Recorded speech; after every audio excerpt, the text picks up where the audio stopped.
ស្ដីបងបាទស្ដីបងអាហ្នឹងបងធ្វើអីដែរបងបាទថ្ងៃនេះខ្ញុំមានឡានមួយគ្រឿងបាទមានប៉ែពាក់ព័ន្ធមួយដុំ ABS បាទដុំនេះគេហៅដុំ ABS បាទទូ05បាទដូចខូចដុំ ABS ឥឡូវខាងក្រាស់ឡានសុកលភ្នំពេញបានជួសជុលជូនអតិថិជនបាទឥឡូវនេះខ្ញុំកំពុងតែដោះដុំបែកមើលដុំ ABS បាទយើងមានបញ្ហាអញ្ចឹងខ្មៅឡើងខ្មៅឆេះបាទនេះវាឆេះម៉ូទ័រគេហៅខូចម៉ូទ័រអញ្ចឹង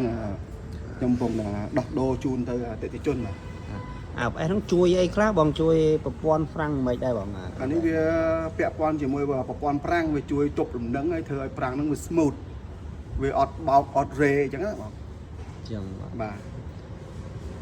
ឧស្សាហ៍គាត់មានពន្ធហ្នឹងគាត់មកបងឯងឆែកអញ្ចឹងបាទវាមានបញ្ហាឡាននេះពាក់ព័ន្ធនឹងលោតសញ្ញា ABS ហើយនឹងលោតកញ្ចែលាន់ទៅលើនឹងលើតាប់ឡូបាទ